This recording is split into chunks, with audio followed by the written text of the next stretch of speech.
고추 탄저병과 칼라병이 걸리지 않는 완벽한 방법이 있다고 합니다. 이 방법은 너무 완벽해서 탄저병 치료제와 칼라병 치료제가 전혀 필요 없다고 합니다. 정말 획기적인 방법이 아닐 수 없습니다. 저도 그 방법이 궁금해서 찾아보았습니다. 여러분, 그 방법이 궁금하십니까?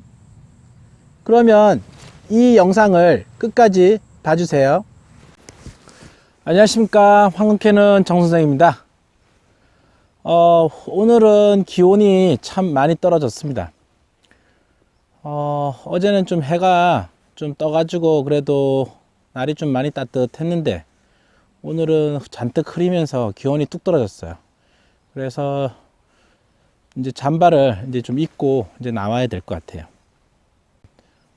올해는 유난히 좀 비도 좀 많이 오고 뭐 가물고 바짝 6월 달에는 바짝 가물고 또 뭐 7월 달부터는 또 비도 잔뜩 오고 막 이래 가지고 병들이 많이 번졌던 것 같아요. 그래서 유난히 탄저병이라든가 이런 것들이 많이 발생하고 또 그거에 대한 이야기를 좀 많이 했었죠. 그래서 저도 치료법을 뭐 개발하느라 기존에 있던 방법도 많이 동원을 해보고 또 스스로 찾는 방법도 많았습니다. 그리고 가장 또 했던 것들이 뭐 소금과 락스 뭐 이제 이런 것 방법들을 제가 좀 많이 이제 연구하고 이야기를 많이 했더니 유튜브 상에서도 많은 반응이 나왔습니다. 그래서 그거를 발표를 하고 나서 제가 참 후회도 많이 하고 이거를 그냥 몇 명만 알고 있는 소수의 정보로 남겨둘 걸 이런 생각을 했었어요. 아니면은 이걸 왜 괜히 오픈해 가지고 이런 사단을 만들었나 이런 생각도 하고요. 좋은 정보인데 그거를 이해하는 사람이 받아들이는 사람이 나쁘게 받아들이면 나쁜 정보고 아주 고맙게 잘 사용하게 되면은 좋은 정보라고 생각을 합니다. 그리고 나서 제가 이제 발표를 하고 나서도 한 일주일 뒤, 2주일 뒤 이제 전화가 몇 통 왔었어요. 전화가 왔는데 어떤 전화를 받았냐면은 80대 노인이신 분인데 자기가 60평생 농사를 지으면서 탄저병을 잡아본 거는 처음이다. 선생님이 말하신 그 락스 농법을 이용해서 처음으로 탄저병을 잡았다 이렇게 말씀을 하셨습니다. 그러면서 너무 고맙다 이렇게 얘기하면서 좋은 농법 많이 연구해 달라 이렇게 말씀을 하셨습니다. 그래서 제가 이 락스 사용법에 대해서 이걸 이용한 농법을 발표를 한 게 잘한 것 같구나 이런 생각을 했습니다. 근데 요즘 제가 이렇게 말하는 이 락스 사용법이나 이런 게 전혀 부질없다. 전혀 부질없다. 탄저병이 전혀 발생이 되지 않는데 무슨 락스 사용법이 필요하고 그리고 탄저병 치료제가 필요하냐. 이제는 더 이상 그런 것이 필요 없다고 이렇게 말씀을 하시는 분이 요새 계세요. 그 방법이 뭐냐면은 내병성의 신품종이 나와서 2015년부터 2017년 사이 내병성 즉 탄저병이라든가 칼라병에 강한 신품종이 나와서 더 이상 그런 탄저병 치료제나 칼라병 치료제는 필요가 없다고 합니다.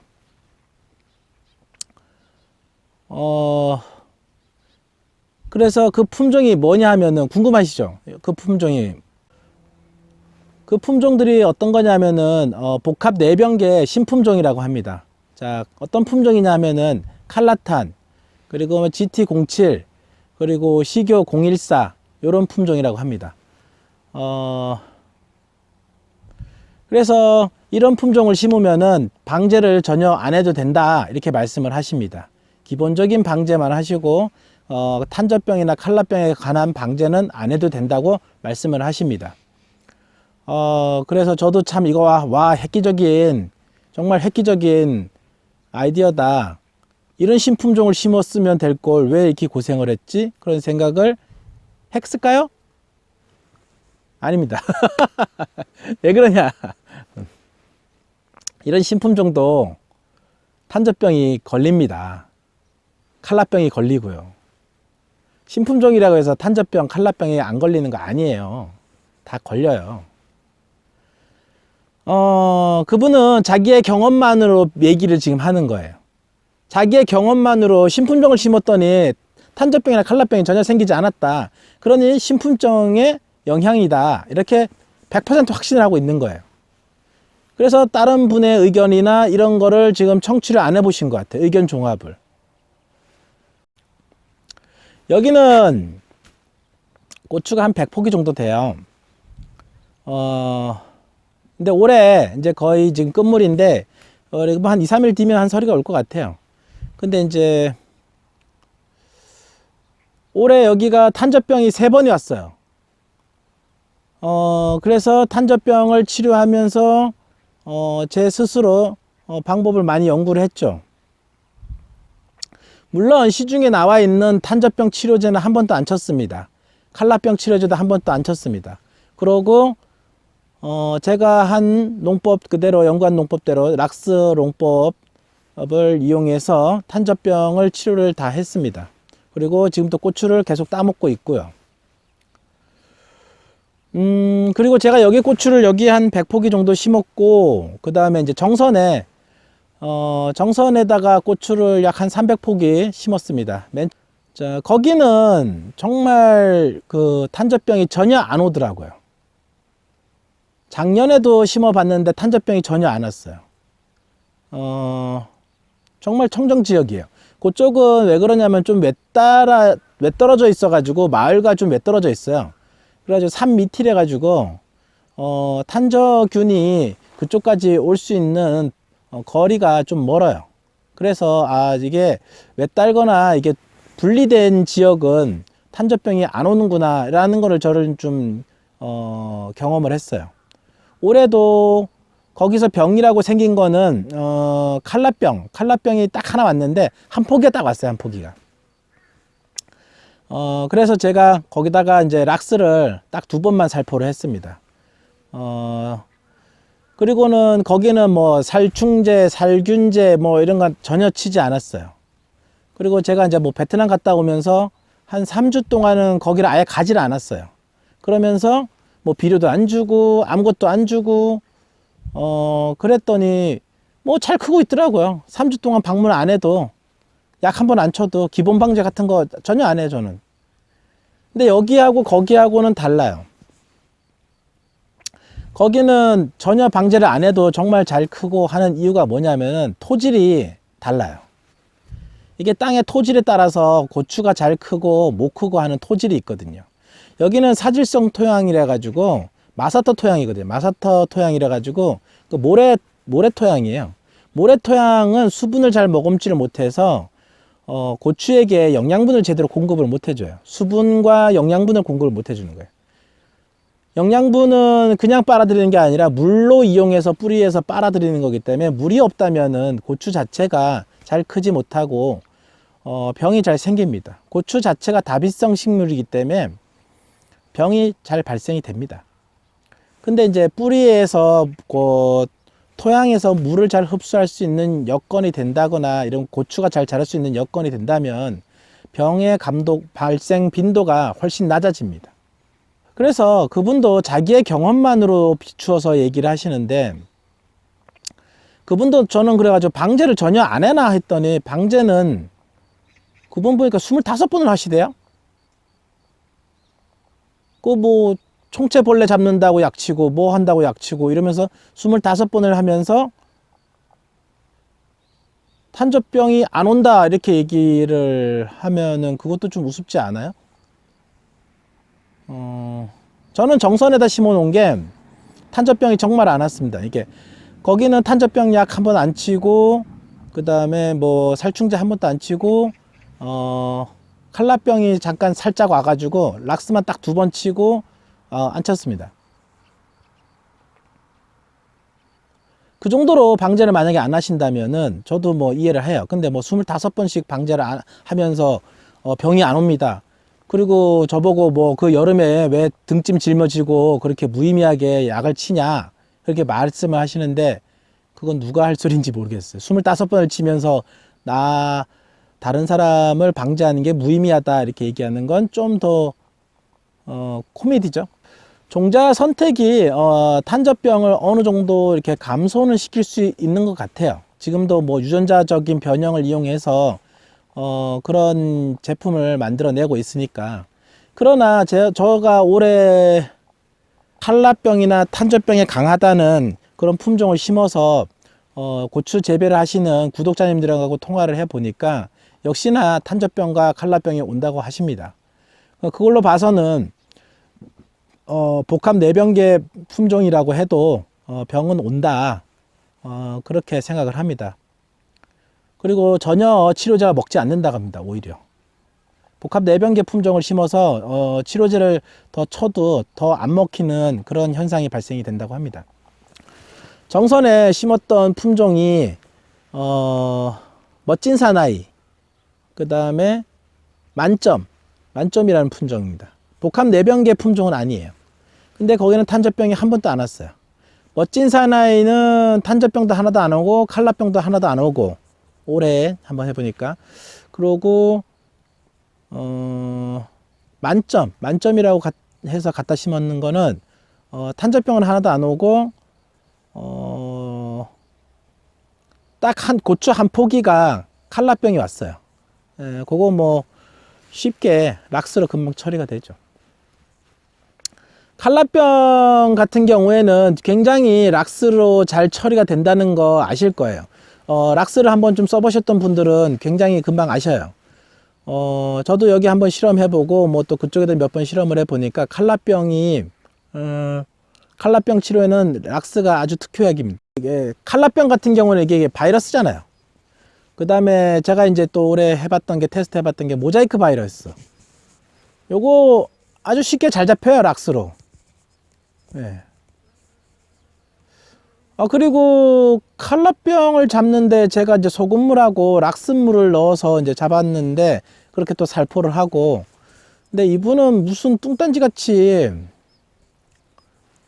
칼라병이 서남 해안 지방에서 발생했기 때문에 소금물을 넣는 거는 우스운 얘기다, 넌센스다. 서남 해안 지방에서 칼라병이 발생해서 전국으로 퍼졌다. 그렇기 때문에 소금으로 칼라병을 잡는다는 얘기는 우스운 얘기다, 뭐 이런 얘기를 하시대요. 저는 소금으로 잡는다는 얘기 안 했어요. 이건 무슨 또 뚱딴지 같은 소리인지, 자다가 무슨 남의 다리 긁는 소리를 하는 건지 모르겠어요. 소금을 제가 넣은 이유는 소금에 살균 효과도 좀 있어요. 살균 효과도 있고, 그 다음에 이제 주된 목적이 미량 원소 공급이에요. 건강해지라고. 락스로 바이러스를 잡기 때문에, 락스를 이용해서 바이러스를 잡기 때문에 그 바이러스 잡는데 락스를 투입한 거고, 락스와 소금을 같이 넣은 거는, 소금은 미량의 원소 공급으로 고추가 튼튼해지고 이런 효과를 노리기 위해서 그리고 또 그분이 또 주장하는 게 락스 같은 경우에는 유해균과 무해균을 다 죽인다. 그러므로 인해서 땅 속에 있는 유익균이 다 죽는다. 그래서 땅이 피폐해진다. 이렇게 말씀을 하세요. 그래서 뭐 그분도 땅 속에다가 미생물을 집어넣거나 뭐 잔사를 집어넣거나 뭐 이제 그렇게 하신다고 합니다. 저도 마찬가지예요. 저도 뭐 잔사를 집어넣거나 감자 미생물을 고추 속에다가 집어넣습니다. 그래서 땅 속을 살리고 미생물을 많이 배양하려고 노력을 합니다. 그래서 유익균이 활동하면은 땅이 더 좋고 고추도 더 잘 큰다는 것 저를 알고 있습니다. 그럼에도 락스를 쓰는 이유는 락스로 이용해서 유해균이 제거가 되고 또 유익균이 더 많이 활동을 할 수 있는 기회를 만들어 주는 거예요. 그리고 또 그분은 마치 락스만 유해균과 유익균을 다 죽인다 이렇게 말씀하시는 것 같아요. 그 뉘앙스는 참 아이러니해요. 저는 살균제라는 건요, 살균제라는 거는 유익균이든 무익균이든 유해균이든 다 죽여요.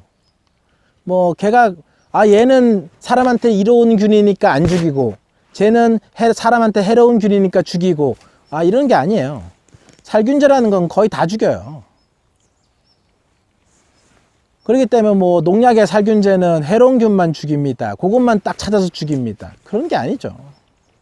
그러니까 농약 살균제를 쳐도 땅속에 유익균, 유해균 다 죽고, 뭐 우리가 친환경 농자재라고 하는 유황을 쳐도 유해균과 유익균이 다 죽습니다. 그러니까 또 계속 땅속으로 미생물을 배양해서 공급해서 넣어줘야 되는 거고요. 락스만 그리고 또 그분이 얘기하시는 게, 제가 이제 이렇게 해봐라, 락스를 해가지고 해봤더니 괜찮다, 공동 연구를 한번 합시다 이렇게 말했던 거에 대해서 굉장히 거부감을 느끼시고, 그렇게 하면 안 된다 이렇게 말씀을 하세요.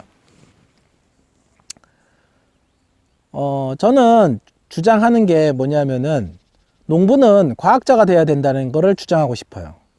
이제 그분은 이제 얘기가 원론적인 얘기를 하세요. 농민이 무슨 연구냐, 농민이 무슨 실험을 하냐, 실험을 하면은 학회에 인정을 받고 논문으로 그 등재가 돼서 정부 실험 또 관련 공공기관에 의해서 검증을 받은 다음에 사용해라, 이런 원론적인 얘기를 하시죠. 그거는 이미 만들어진 위성 제품을 사용하라는 얘기를 밖에 안 돼요. 기존 시스템에 응해서 만들어진 농약이라든가 이런 제품을 사용하라는 것밖에 안 됩니다.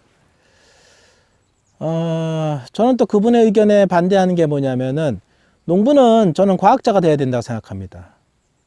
무슨 박사, 무슨 땡땡 박사, 무슨 정부, 무슨 공무원, 이런 사람들이 해서 나온 결과를 그대로 받아들였다가는 엄청난 큰 실패를 보고 낭패를 봅니다. 유명한 박사가 만들어 놓은 제품이다, 어떠한 박사가 만들어 놓은 제품이고 어떠한 기관에서 만든 제품이니까 이상이 없고 너도 써라, 그거는 그 실험실 또는 그 포장에서만 해당될 수도 있어요. 그렇기 때문에 새로운 제품을 사용한다거나 인증받은 제품을 사용한다 하더라도 자기 농장에 사용할 때는 소량으로 항상 테스트를 해보고 사용을 해 봐야 됩니다. 농부는 스스로 과학자가 돼야 되고 경영가가 돼야 되고 마케팅 전문가가 돼야 됩니다. 일단은 누군가에 의해서 지식이 지배당하면은 더 이상 발전할 수 있는 기회를 놓쳐버리는 거예요. 그 사람이 만들어 놓은 제품에 의해서만 써야 되고, 그 사람이 만들어 놓은 종자에 의해서만 우리가 움직여야 되는 거고. 지금도 종자 얘기는 또 따로 또 깊숙이 한번 또 얘기할 수도 있겠지만, 종자는 벌써 외국계 회사들이 거의 다 점령을 했어요. 청양고추 같은 경우에는 우리나라 게 아니에요. 그 유명한 GMO로 유명한 몬산토 거예요. 청양고추는 우리나라가 만들어 놓은 청양고추지만은 몬산토가 가져갔어요. IMF 때. 우리나라 종자 시장이 개방이 되면서 거의 다 외국계 회사가 다 점령을 했어요. 한국 농민이 농사를 지으면서 로얄티를 한 해 150억, 180억씩 몬산토에다 지금 주고 있어요. GMO 유전자 종자로 유명하죠. 뭐 그 얘기는 또 나중에 또 한번 또 깊숙이 한번 또 얘기를 해볼 또 기회가 될 것 같아요. 적인 마인드를 가져야 된다, 이런 얘기를 왜 하냐. 저도 저의 경험을 한번 얘기해 볼게요. 저희가 처음 귀농해서 저는 이제 반귀농 했죠. 지금 이제 학원이라는 쬐끄만 업을 하고 같이 이제 겸업해서 좀 농사를 짓고 있으니까 지금 농사 지은 지 한 10년 됐어요. 그리고 제가 처음에 귀농해서 왔을 때 처음 투자한 게 뭐냐면은 호두 농사예요. 호두농사가 정부 지원 사업으로 이제 나왔었고, 그때 정선 지역에 이제 된다고 어떤 박사가 얘기를 했어요. 그리고 신문에도 이렇게 또 대문짝만하게 또 기고를 했더라고요. 저는 아주 순진하게 그분들의 말을 잘 믿었어요. 공무원들의 말도 잘 믿었고요. 그러고 아주 3년을 날렸습니다. 거기에 투자한 모종값, 그 다음에 인건비, 관리비, 3년을 투자해서 거의 한 1,000만 원 이상 날려먹었죠. 그 돈만. 그러고 세월을 3년을 날리고요. 그리고 아주 쓰디쓴 실패의 맛을 봤죠. 그 다음부터는 저는 어떤 박사, 무슨 땡땡 박사, 무슨 땡땡 공무원이 하는 말을 절대 안 믿습니다. 지금도 한번 생각해 보세요. 정부 주도화, 즉 어떤 기관 주도하에서 만들어진 농산품물들이 굉장히 잘 팔리고 있냐? 대부분 잘 안 팔려요. 대표적인 실패 작품 아로니아, 똥값 되죠, 똥값. 그러고 지금 또 가장 또 똥값이 되고 있는 거 사과. 아주 그 힘들여 키운 사과 완전 똥값 됩니다. 정부 주도화 사업을 잘못 손을 댔다가 완전히 망해요. 저희 같은 경우, 정선 같은 경우에도 오미자, 제가 맨 처음에 이제 한 5년 전에 오미자를 심어라, 정부 주도하에 그 지원금이 나온다, 평당 2만 원인데 투자비가 오미자 망 설치하고 뭐 이런 거 하는 게 2만 원 정도 들어간다고 합니다. 그리고 개인 5대5 지원이 나온다. 정부 지원 자금이 나오니까 받아서 해봐라. 그래서 한 2,000평 정도만 해봐라. 이런 권유를 받았어요. 근데 제가 과감하게 그때 거절을 했습니다. 첫 번째 실패는 그때도 정부 주도 사업을 손을 댔다가 망했고, 두 번째도 정부 주도 사업을 또 손을 댔다가는 앞으로 또 사단이 나겠다 이런 생각이 들어가지고 저 스스로 길을 찾고 농작물에 대한 연구, 농작물에 대한 선택, 또 농작물에 대한 재배하는 기술 이런 것도 필요하고, 잘 키우면 또 뭐합니까? 잘 안 팔리는데. 그러니까 또 마케팅도 해야 되고요. 그런 걸 스스로 고민하고 스스로 연구하고 스스로 팔아야 돼요. 정부 주도화 사업이다. 나중에 폭삭 망하면 아무도 그거라 책임 안 져요. 물량 공급이 너도 나도 막 하니까 온 동네가 오미자를 다 심고, 거기만 심었겠어요? 군 전체가 다 심는데. 그러면 그 생산량이 어마어마하다고요. 오미자 지금 누가 찾지도 않아요. 그때는 반짝해하고.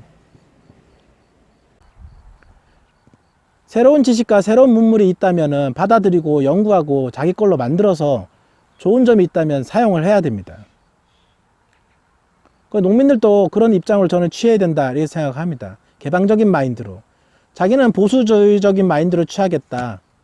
어떻게 먹는 거에다 락스를 쓸 수 있냐. 먹는 거니까 락스를 써야죠. 그럼 먹는 거에다 농약 치나요? 먹는 거에다가 농약 뿌려갖고 그럼 먹어요? 똑같은 거예요. 생각해보면. 어떻게 먹는 거에다 농약을 쓸 수 있어요? 이렇게 질문할 수 있는 건 똑같은 거죠. 그분의 영상을 쭉 보고 있는데 제가 이제 이런 느낌이 들었어요. 나는 과학을 잘 몰라. 그래서 너가 연구하는 그런 과학은 과학적인 방법이 아닌 것 같아. 그러니까 일단은 연구하지 않았으면 좋겠어.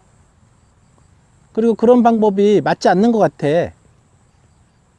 그런 방법은 연구하지 마. 내가 못하니까 너도 하지 마. 이렇게 말하는 것 같아요, 저는. 그게 과연 맞는 말일까요? 이상입니다.